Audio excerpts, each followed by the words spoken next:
ومن آياته أن خلق لكم من أنفسكم أزواجا لتسكنوا إليها وجعل بينكم مودة ورحمة إن في ذلك لآيات لقوم يتفكرون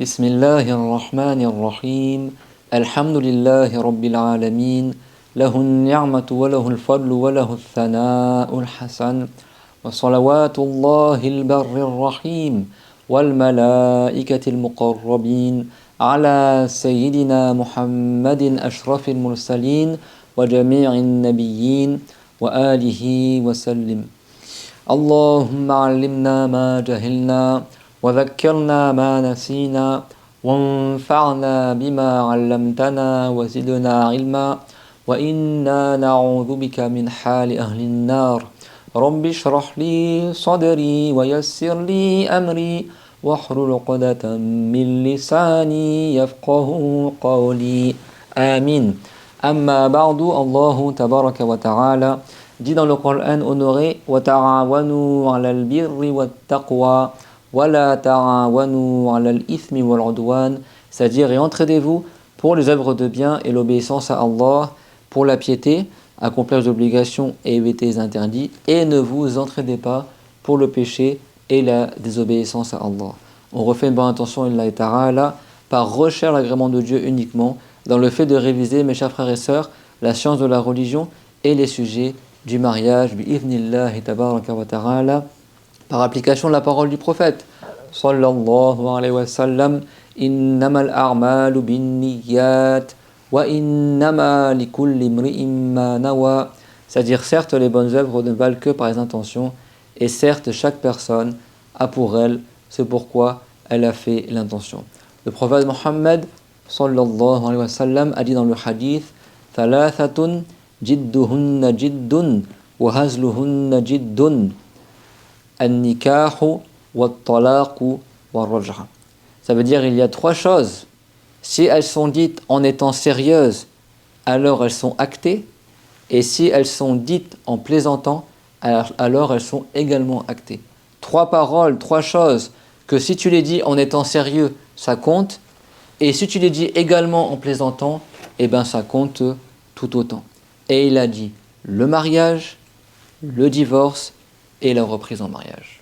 Donc mes chers frères, aujourd'hui, et mes chères sœurs, Inch'Allah Ta'ala, on va voir aujourd'hui que le mariage, comme on a vu dans le cours précédent, il s'engage par une formulation orale, mais également il se désengage par une formulation orale, et il peut se reprendre le mariage par une formulation orale. Et attention, cette formulation orale, qu'elle soit dite en étant sérieux ou en plaisantant, elle sera dans tous les cas comptée et actée. Donc le mariage, on l'a vu dans le cours dernier, le contrat oral entre le tuteur et le prétendant. Et le divorce, il a lieu par la parole. Allahu tabaraka wa ta'ala dit dans le Coran honoré At-talaqu marratan fa imsakum bi ma'rufin aw tasrihun bi ihsan. Ça veut dire le divorce, c'est deux fois. C'est-à-dire que le divorce après lequel tu peux reprendre ton épouse en mariage, c'est 2 fois. Et après ces 2 fois-là, eh ben c'est soit la personne elle décide de divorcer sa femme une 3e fois, et après c'est fini, il ne pourra plus se remarier avec son épouse, ou soit il retient son épouse de la bonne manière et il continue leur union. Allah tabaraka wa ta'ala a fait que l'homme a seulement 3 occasions de divorcer sa femme. Et les savants ils ont dit que si l'homme n'a que seulement 3 chances pour sauver son mariage, c'est pour que l'homme il évite de se précipiter à prononcer la formulation de divorce. La formulation de divorce peut être de 2 choses. Soit c'est une formulation explicite dans le divorce. Par exemple, il dit « je te divorce, je me sépare de toi, tu n'es plus mon épouse, je te divorce », des paroles explicites. Par exemple, il dit « salaqtuki »,« talaqtuki »,« faraqtuki » en arabe. Et donc les formulations explicites on ne regarde pas l'intention du mari lorsqu'il dit cette parole-là. Même s'il est en colère ou même s'il plaisante, s'il dit à sa femme « tu es divorcée », alors elle n'est plus son épouse. Donc l'homme a le droit qu'à 3 choses, d'accord ? Il n'a que droit à que 2 divorces après lesquels il peut reprendre sa femme en mariage, mais s'il prononce le 3e divorce, eh bien c'est fini, il ne pourra plus se remarier avec son épouse. Comme Dieu l'a dit, hatta tankiha zawjan ghayra, jusqu'à qu'elle se remarie avec un autre homme. C'est-à-dire sous 5 conditions, jusqu'à qu'elle termine sa période de viduité suite au premier divorce, enfin le divorce de son premier mari. Après, elle se marie avec un autre homme. Après, elle consomme le mariage, elle fait le rapport sexuel avec son nouveau mari. Après, si son nouveau mari veut, il la divorce. Après, elle attend sa période de viduité, l'attente post-maritale. Et après, si elle veut, pourra se remarier avec son premier mari. Sinon, elle n'a aucune solution pour retourner à son premier mariage. Donc ça, c'est pour enseigner aux hommes de ne pas se précipiter dans leurs paroles. Que ça soit en étant sérieux, que ça soit en étant en colère ou en plaisantant. Beaucoup de maris, ils divorcent leurs femmes lorsqu'ils sont en colère. Et des fois, ils ne le pensent même pas. C'est juste pour mettre un coup de pression à sa femme, il la divorce. Le divorce, il compte. Et des fois, pour rigoler, le divorce, il compte. Donc, il y a environ une dizaine de séparations différentes en islam. On ne verra pas tout aujourd'hui. Parmi elles, il y a le divorce. Parmi elles, il y a le khulur qu'on a vu dans le cours dernier. Le fait que la femme, elle propose de donner une somme de valeur au mari en échange de laquelle il la divorcera. Et également, parmi les choses qui séparent l'union de l'homme et de la femme, il y a les paroles d'apostasie, les paroles de blasphème, des paroles qui rabaissent l'islam, ou qui rabaissent Dieu, ou qui montrent une moquerie vis-à-vis de la religion. Ça également, chez les Hanafites et chez les Malikites, c'est comme s'ils étaient divorcés, c'est-à-dire qu'ils ne sont plus mariés. Et chez les Shafirites, ça dépend à quel moment la personne revient en islam. S'il revient rapidement en islam et qu'ils avaient déjà auparavant consommé le contrat de mariage, alors le contrat de mariage est simplement suspendu. Mais si la personne qui a apostagé dans le couple, il n'est pas revenu en islam et que la période de viduité s'est terminée, la ridda, eh ben, le contrat de mariage est annulé à partir du moment de l'apostasie. Et s'ils n'avaient jamais consommé le contrat de mariage et que l'un des deux il a apostagé, de fait par l'apostasie, le contrat est directement annulé. C'est pour ça que les savants ils disent que non seulement tu dois apprendre comment te marier, mais tu dois apprendre aussi qu'est-ce qui annule le contrat de mariage. Parce que c'est possible que la personne, elle ne sache pas qu'elle a divorcé sa femme et croit qu'il est toujours marié avec elle. En fait, il n'est plus marié avec elle, que Dieu nous en préserve. Amin. Et même certains ignorants, ils croient que pour que le divorce compte, il faut le dire 3 fois, qu'il faut faire un divorce triple. Et du coup, il aura divorcé sa femme dans l'absolu, directement, sans avoir des chances de la reprendre en mariage. Dieu l'a dit à Talaq ou Marwatan, le divorce après lequel tu peux reprendre ta femme en mariage, c'est 2 fois. Et après ces 2 fois-là, eh ben c'est soit tu divorces ta femme définitivement une 3e fois et tu ne pourras plus te remarier avec elle, ou soit tu la retiens et tu restes marié avec elle. Donc ça, c'est parmi les choses qui marquent la séparation de la femme de son mari. Allah tabaraka wa ta'ala dit « Wala in sa'altahum la yaqulunna innama kunna nakhudu wa nal'ab. Qul abillahi wa ayatihi wa rasulihi kuntum tastahzi'un. La ta'tabiru qad kafartum ba'da imanikum. » Ça, c'est à l'époque du prophète, dans Surat At-Tawbah, il y avait des gens qui se moquaient de l'islam et du prophète et de Allah dans le dos du prophète. Et Allah Ta'ala, il les a dévoilés dans Surat At-Tawbah, cette sourate qu'on appelle Bara'a également, dans laquelle Dieu s'innocente des mouchriquines, et qu'Ibn Abbas, il a nommé Al-Fadiha, la sourate qui a dévoilé les hypocrites, les munafiqines, ceux qui faisaient croire qu'ils étaient musulmans, alors qu'en fait, ils n'étaient pas musulmans. Et Dieu l'a dit, si tu leur posais la question, Wala in sa'altahum, certes, je te répondrai, la yaqulunna innama kunna nakhudu wa nal'ab. Certes, nous faisions que parler comme ça, sans penser à ce qu'on dit, on jouait, on disait des paroles comme ça, insouciantes, et on rigolait, on jouait. Qul, dis-leur à ces gens-là, Muhammad, abillahi, est-ce que c'est de Dieu, wa ayatihi, c'est ayat, le Coran, wa rasulihi, et son messager, kuntum tastahzi'un, dont vous vous moquez, est-ce que c'est de Dieu, du Coran et du prophète alayhi salam dont vous vous moquiez? La ta'taviru, ne vous excusez pas, c'est-à-dire ne présentez pas cela comme excuse, parce que la moquerie et la plaisanterie et le jeu, ce n'est pas une excuse qui est considérée comme étant valable dans la religion. Qad kafartum ba'da imanikum, vous avez mécru après avoir montré la foi. Donc, si déjà la formulation de mariage, le divorce et la reprise en mariage, ça compte que ça soit sérieux ou en plaisantant, alors que c'est pas haram à la base, alors que dire des paroles d'apostasie ou des paroles de blasphème. Et même le mensonge, dans certains hadiths, le prophète, alayhi salam, qu'est-ce qu'il a dit? Il a dit La yasluhul kadhibu fi jiddin wala fi hazal. Le mensonge, il n'est pas valable, ni en étant sérieux et ni en plaisantant. C'est pour ça que l'être humain, qu'il soit un homme ou une femme, il surveille sa langue. Combien de familles sont brisées à cause de la langue? Combien de cœurs sont brisés à cause de la langue? Alors fais attention mon frère et fais attention à ma sœur aux paroles que tu dis à ton époux ou aux paroles que tu dis à ton épouse. Car certaines paroles peuvent briser ton mariage. Car même certaines paroles peuvent briser le cœur de ta femme ou briser le cœur de ton mari. Et même certaines paroles peuvent annuler ton islam. Waliyadhu billahi tabaraka wa ta'ala, que Dieu nous préserve de telles choses. Amin. Et donc le prophète alayhi salam, dans le hadith qu'on a cité, il a dit il y a 3 choses que si la personne les dit en étant sérieux, ça compte. Jidduhunna jiddun wa hazluhunna jiddun. Et s'il les dit en plaisantant, ça compte également. Il a dit le contrat de mariage, le divorce. Donc le contrat de mariage, on a vu dans le cours précédent que c'est une formule entre le tuteur et le prétendant. C'est-à-dire que même si eux, ils rigolent comme ça sur une soirée à la maison, par exemple, imaginons que tu as un jeune homme, tu as des gens dignes de confiance assis autour de la table, et le père, pour rigoler, il dit « Ah bah tu sais, mon cher ami, je te marie ma fille, soi-disant pour une dot de 50 €. » Et lui, pour rigoler, il dit « Ah bah j'accepte ce mariage. » Et il y avait des témoins autour, et ben le contrat, il est valable. Même si c'était pour rigoler. Après, il se retrouve en galère ou pas, c'est autre chose, mais le contrat est valable. Même si c'était pour rigoler. Et pareil aussi pour le divorce. Des fois, il y a des gens pour rigoler, ils disent à leur femme, ah bah t'es divorcé, ou si tu fais ça, t'es divorcé. Bah ça compte. Faut faire attention à ça. Des fois, il y a des divorces conditionnés. Il dit, bon bah sa femme, il est énervé, il dit, et arrête, si tu continues à me parler, je t'ai dit, tu es divorcé, par exemple. Et la femme continue à parler, bah le divorce, il tombe. Il a eu lieu. Alors il dit, si tu sors, si tu franchis la porte du salon, et que tu sors de la maison, alors tu es divorcé. Et la femme, des fois, pour exprès provoquer son mari, elle le fait quand même. Et bien le divorce, il a lieu. Faire attention à ce qu'on appelle la talaq al-mu'allaq, le divorce conditionné. Si quelqu'un n'a pas pris la religion, c'est possible qu'il divorce 100 fois sa femme sans le savoir. Et ils continuent à vivre ensemble. Et c'est rigolo et en même temps c'est triste, parce que ça se passe malheureusement. Et des fois, il y a des gens, et ben, ils n'acceptent pas que leur femme est divorcée. Et des fois, ben, si quelqu'un divorce sa femme par 100 fois, les savants ils disent que ça compte comme un divorce par 3, et tout ce qui est en plus, ça compte pour rien du tout. Et ça compte comme un divorce triple.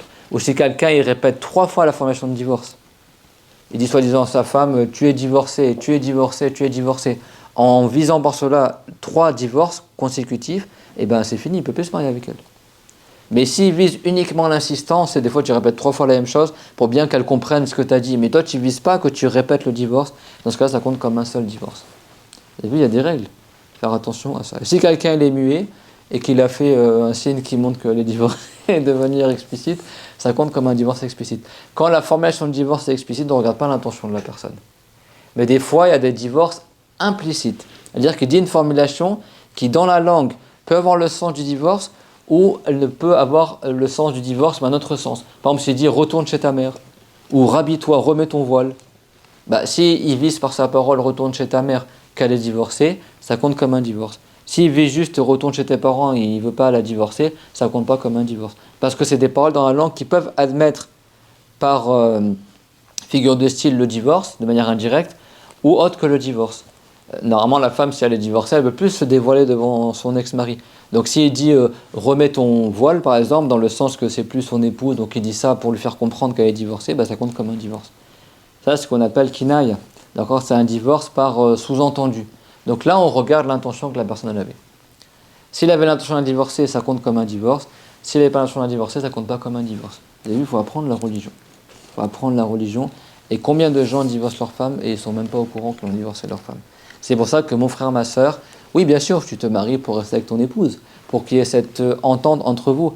Alors apprends qu'est-ce qui annule ton mariage pour protéger ton mariage. Tout comme tu apprends qu'est-ce qui annule l'islam pour protéger ton islam. Tout comme tu apprends c'est quoi les péchés pour préserver ta piété. D'accord ? Donc parmi les obligations pour celui qui veut se marier, c'est qu'il apprenne également par quoi le contrat de mariage est rompu. Et on termine par les 3 choses, donc ce qui est dit en étant sérieux ou en rigolant ça compte, que ce soit le mariage, le divorce et la reprise en mariage qu'on appelle la raj'a, c'est-à-dire que quand quelqu'un il divorce sa femme par une fois ou deux fois, comme l'a dit Dieu. Allah Ta'ala, at-talaqu marratan, le divorce après lequel tu peux reprendre ta femme en mariage, c'est deux fois.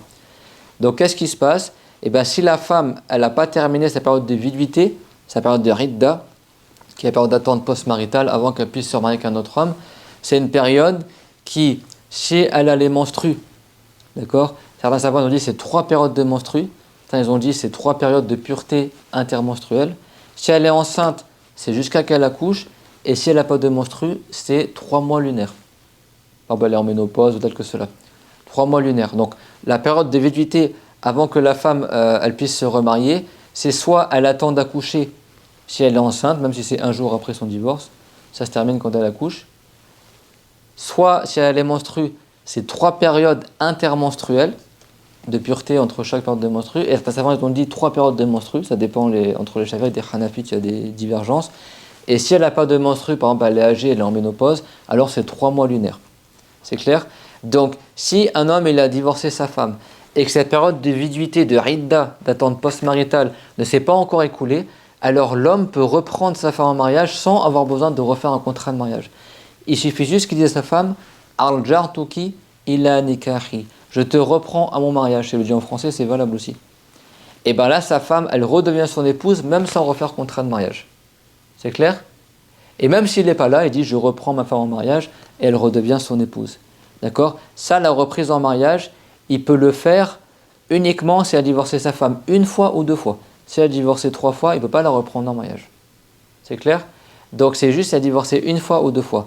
En revanche, si la période de ridda, de viduité, elle est achevée et qu'il veut reprendre, elle s'est écoulée sa période de ridda et il veut prendre sa femme en mariage, il faudra qu'il refasse un contrat. Si la période de viduité s'est terminée, les 3 mois lunaires sont écoulés, ou elle a accouché, ou alors les 3 périodes de menstrues ou de pureté se sont achevées, dans ce cas-là, il peut toujours se remarier avec son ex-femme et il devra refaire un contrat avec le tuteur et les témoins, tout comme il a fait la première fois. C'est clair? Et donc le prophète, il a dit la reprise en mariage, rajra, et bien c'est pareil. Si quelqu'un il le dit en plaisantant, ça compte comme étant une reprise en mariage. Et si quelqu'un il le dit en étant sérieux, ça compte comme étant sérieux. Donc quelqu'un a divorcé son épouse, il ne veut plus être marié avec elle. Et puis un jour comme ça, pour rigoler, avant que la période d'attente post-maritale soit achevée, il dit pour rigoler, allez, je reprends ma femme en mariage. Et bien, qu'il lui veuille ou non, sa femme, elle redevient son épouse. Son ex-femme, elle redevient sa femme. C'est clairement tout le monde? Thalathatun jidduhunna jiddun wa hazluhunna jiddun an-nikahu wat-talaqu wa-raj'a. Il y a 3 choses. Si tu les dis en étant sérieux, ça compte. Et si tu les dis en plaisantant, ça compte également. Le mariage, le divorce et la reprise en mariage. Vous avez vu, il y a des droits et des devoirs, il y a des choses importantes à savoir dans le contrat de mariage. Mais le mariage comporte une récompense éminente pour l'épouse vertueuse. Et en effet, Allah Ta'ala a fait savoir à son prophète que la femme qui est vertueuse, qui s'acquitte des droits de son mari, elle aura des hauts degrés dans la religion. En effet, At-Tirmizi, il rapporte dans un hadith qu'il a jugé Hassan, que le prophète sallallahu alayhi wa sallam a dit « Ayyuma mra'atin matat wa zawjuha anha radin dakhalatil jannah » N'importe quelle femme qui décède alors que son mari était satisfait d'elle, elle entrera au paradis. C'est-à-dire que cette femme-là, si elle décède et que son mari était satisfait d'elle, il lui a dit que ça c'est une femme qui m'a donné satisfaction, cette femme-là, elle aura la garantie, Inch'Allah, de rentrer au paradis. Donc l'agrément du mari, c'est une cause pour avoir l'agrément du Créateur. Tout comme également, et ça c'est pas spécifique de la femme envers l'homme, n'est-ce pas que le prophète alayhi salam, il a dit ridallahi fi ridal walidain, que l'agrément de Allah est dans l'agrément des parents. C'est-à-dire même l'homme, s'il a l'agrément de sa mère, c'est une cause pour qu'il rentre au paradis sans châtiment. D'accord? Celle qui a le plus de droits sur l'homme, c'est sa mère, et celle qui a le plus de droits sur la femme, c'est son mari. Donc il y a des gens qui ont des droits éminents sur la femme, et il y a également des gens qui ont des droits éminents sur le mari. Et n'est-ce pas que la mère de l'homme, c'est aussi la femme de son père? Donc même l'épouse, c'est celle qui a le plus de droits sur son propre fils. Donc en islam, la femme a des droits, tout comme l'homme a des droits. Et Dieu nous a fait savoir que la femme, si elle remplit les droits de son mari et qu'elle décède et que son mari est satisfait d'elle, c'est une cause pour entrer au paradis. Et également l'homme, s'il remplit les droits envers sa mère et qu'il décède et sa mère elle est satisfaite de lui, également c'est une cause pour qu'il rentre au paradis sans châtiment. En tout cas, je vous recommande le bon comportement envers vos épouses et vous les épouses envers vos maris, également le bon comportement envers vos parents. D'accord? Et parmi les codes de châtiment dans le bas monde, c'est que la personne a un mauvais comportement envers ses parents. C'est rapporté que certains compagnons sont allés voir le prophète Mohammed et lui ont demandé Ya Rasulallah, man abar, ô Messie de Allah, vers qui je fais le plus de bien? Et dans une version, man ahaqqu bi husni sahabati, ça veut dire mon sahabati, ça veut dire ô Messie de Allah, c'est qui est le plus en droit d'avoir une bonne compagnie? Et le prophète il a dit ummak, ta mère. Et après il dit summaman, après c'est qui? Il a dit ummaka, ta mère. Et après le compagnon il dit Fummaman, il a dit Ummaka, ta mère. Et après le compagnon il dit et après c'est qui? Et après il a dit c'est ton père. 3 fois le prophète a dit ta mère, ta mère, ta mère. Donc là, celle qui a le plus de droits sur l'homme, c'est sa mère. Et ta mère, c'est la femme également de ton père, c'est ton épouse. Et ton père, celui qui a le plus de droits sur ta mère. D'accord? Et également la femme avant qu'elle se marie, celle qui a le plus de droits sur elle, c'est sa mère également. Donc Dieu il a fait qu'en islam, chacun il a dans la famille des droits éminents sur l'autre, au point que même le grand frère, le prophète l'a dit, il est comme ton père, et ta grande sœur, elle est comme ta mère, et ton oncle est comme ton père, et ta tante est comme ta mère. C'est-à-dire que tu respectes ta tante comme si c'était ta mère, tu respectes ta grande sœur comme si c'était ta mère, tu respectes ton oncle comme si c'était ton père, tu respectes ta tante comme si c'était ta mère, et tu respectes ton grand frère comme si c'était ton père. Et ça, c'est la beauté en islam. Allah tabaraka wa ta'ala dit dans le Coran honoré Inna Allah ya'muru bil adli wal ihsani wa ita'i dhil qurba wa yanha 'anil fahsha'i wal munkari wal baghi ya'idhukum la'allakum tadhakkarun. Certes, Allah ordonne al-adl, l'équité, c'est-à-dire le respect des droits de chacun. D'accord? Ça n'implique pas forcément l'égalité, parce qu'on n'est pas tous égaux physiquement, ni mentalement, etc. Mais l'équité dans les droits. Wal ihsan, la bienfaisance. Wa ita idhil qurba, que ce soit la bienfaisance envers l'homme ou vers la femme, les enfants ou les grands. Le prophète l'a dit Laysa minna man lam yuwaqqir, man lam yalham saghirana wa yuwaqqir kabirana. N'est pas sur notre sunna, sur notre voie complète, celui qui n'est pas miséricordieux envers les petits, envers les cadets, et qui n'est pas respectueux envers les aînés. Donc la bienfaisance, al-adli wal ihsan wa ita'i dhil qurba, et le maintien des liens familiaux. Wa yanha 'anil fahsha, et il interdit les grands péchés comme la fornication et le rapport interdit qu'on a vu dans le cours précédent, qui annule la lignée familiale. Parce qu'un enfant qui est né de fornication, il n'est pas affilié à son père, il n'est pas rattaché dans la lignée familiale à son père. Wal munkari wal bari, et l'interdit le munkar, et al bari l'injustice. Ya'idhukum la'allakum tadhakkarun. Ya'idhukum la'allakum tadhakkarun. Dieu vous exhorte, puissiez-vous réfléchir. Donc, comment notre belle loi de l'islam est magnifique. Et le prophète, alayhi salatu wassalam, a dit La tu'addi al-mar'atu haqqa Allahi hatta tu'addi haqqa az-zawj. La femme ne sera pas acquittée pleinement de son obligation envers Allah tant qu'elle ne s'est pas acquittée pleinement du droit de son mari, comme il le rapporte Ibn Majah et Ibn Hibban dans son Sahih. Ça ne veut pas dire qu'il n'y a que des droits de la femme envers le mari, d'accord? Ou le mari sur la femme également, comme on le verra dans les cours prochains, Inch'Allah. La femme a des droits éminents dans le mariage, et on verra qu'en islam, la femme a beaucoup de droits duquel le mari a la lourde charge de s'acquitter, tout comme également le mari a des droits envers son épouse, qui est aussi quelque chose qui est important pour s'acquitter pour la femme. Que Dieu nous accorde la baraka dans nos mariages et qu'il fasse qu'on soit des gens vertueux. Et on termine par ce hadith rapporté par Muslim de Ramlullah, fils de Ramar, que le messager de Allah sallallahu alayhi wa sallam a dit Ad-dunya matar wa khayru matar ad-dunya al-mar'atu as-salihah. À dire le bas monde, c'est des matars, des jouissances, d'accord? À la base, matar, ça ne veut pas dire les provisions, c'est-à-dire les choses qui te procurent du bonheur et du plaisir. Et il a dit wa khayru matar ad-dunya zawjatu as-salihah wa al-mar'atu as-salihah, ça veut dire et la meilleure des jouissances du bas monde, c'est d'avoir une femme vertueuse, une femme qui applique la religion, qui aime son Créateur et qui est une femme qui est prude et pieuse, que Dieu nous l'accorde. Et donc parmi les invocations que le prophète faisait le plus souvent et qui est rapporté également dans le Coran, c'est Rabbana atina fid dunya hasana wa fil akhirati hasana wa qina adhaban nar. Ça veut dire ô Allah, accorde-nous dans le bas monde un bienfait. Certains savants l'ont expliqué par l'épouse vertueuse, et dans l'au-delà un bienfait, c'est-à-dire le paradis, et préserve-nous du feu de l'enfer. Wa akhiru da'wana anil hamdulillahi rabbil alamin wa sallallahu ala Muhammad ashrafil mursalin. ربنا آتنا في الدنيا حسنة وفي الآخرة حسنة وقنا عذاب النار وبارك الله فيكم وأحسن الله إليكم.